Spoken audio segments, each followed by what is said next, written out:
the strangest thing is even in this appeal story that I'm looking at right now, which is over on the CNN, which is a controversial extremist organization.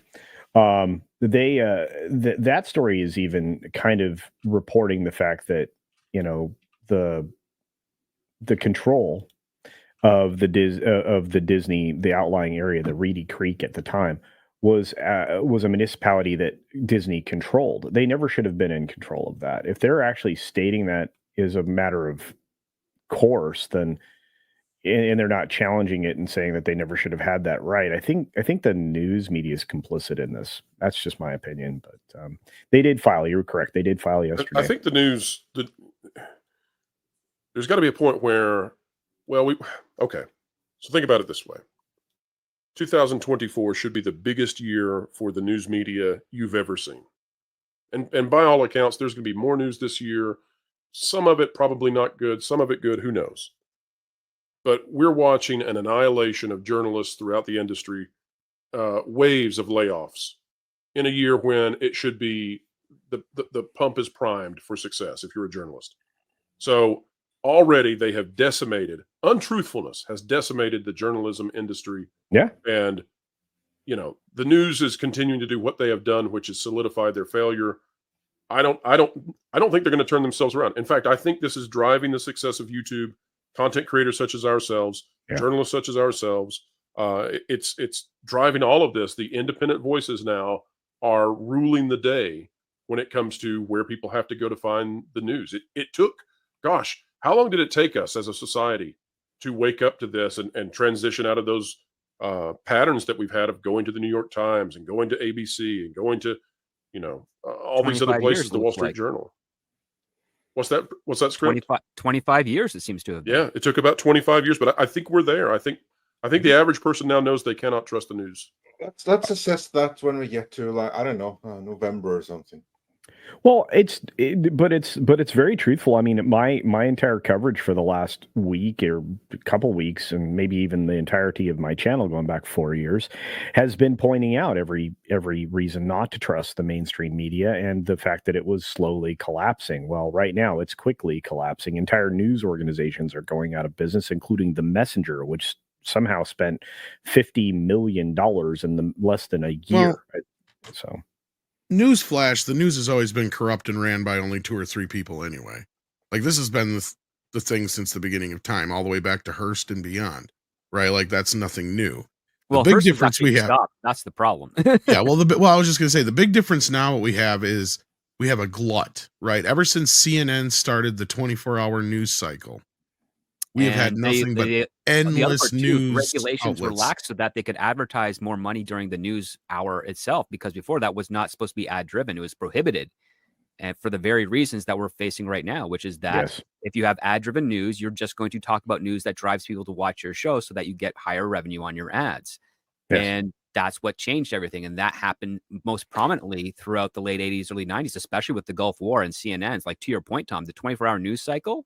And what happened there, that helped facilitate this whole very thing. You're absolutely correct. That's on what that. set us down this path. Yeah. No. That was my whole point, was that before that, yes, it was controlled by people, but you only had so many outlets, right? Well, and they had to be able to adhere to different political views and other points of view, to where now you have 500 fucking choices for news, but yet they're all the same.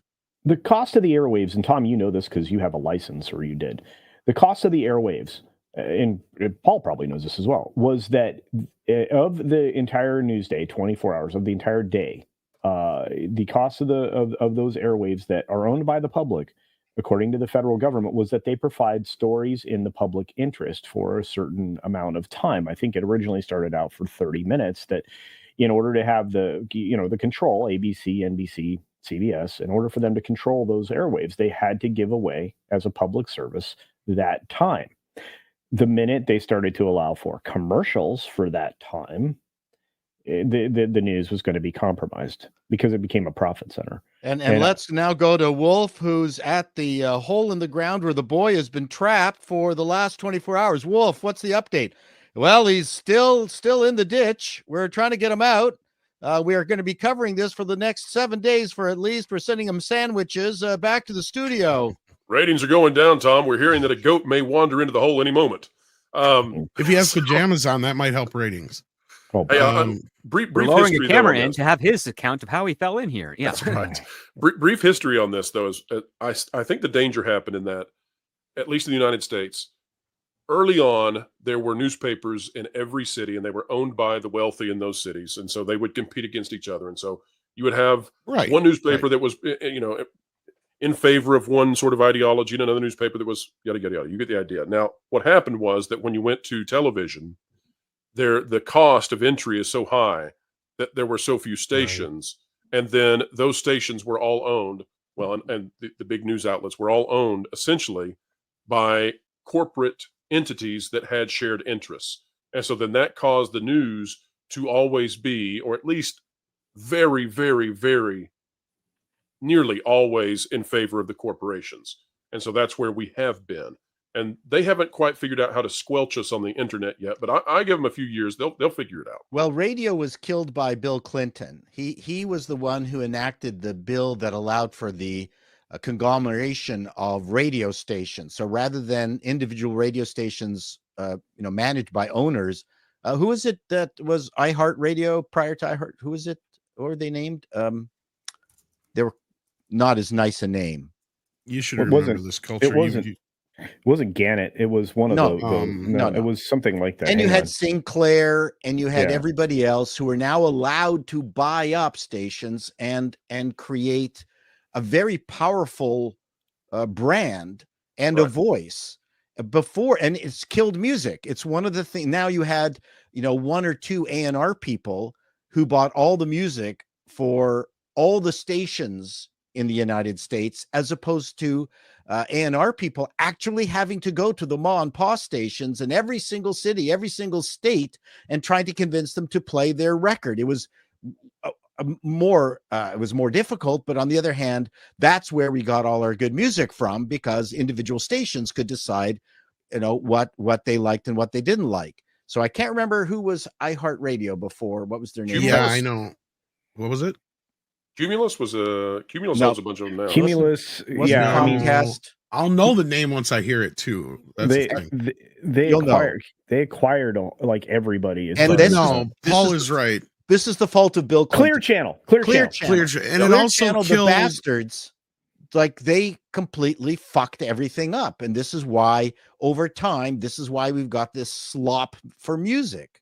Paul, you're saying that Bill Clinton is in charge of us having to be forced to watch Taylor Swift at NFL games. Guys, basically, that's the headline, folks. In a roundabout way. That's right. But what Paul's saying is correct. And basically what this did then was killed localization of any station. Correct. Like you couldn't have any like local artists, hit it big anymore. Nope.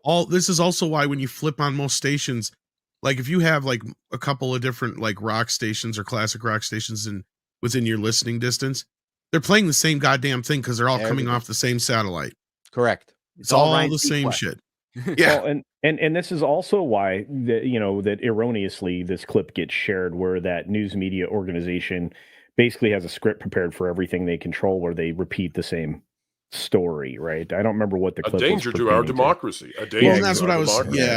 Danger to our democracy one. And I tried explaining that to people too. Is like when you're at those stations, you're not allowed to deviate.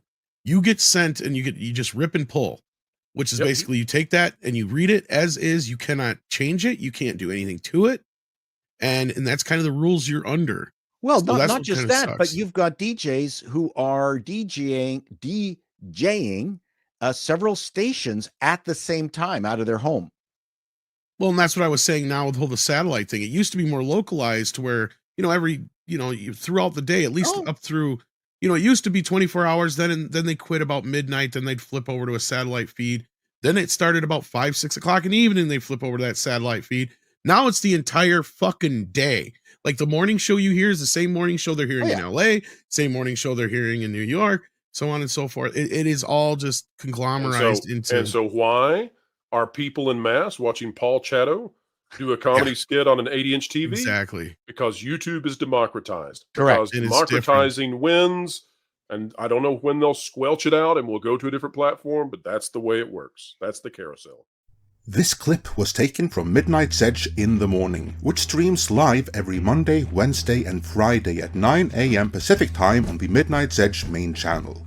There you can send in your live questions and comments before clips and full stream replays are uploaded to Midnight's Edge live archives. We are also on Twitter, Rumble, Odyssey and Facebook, so smash that like, help share, subscribe and join us.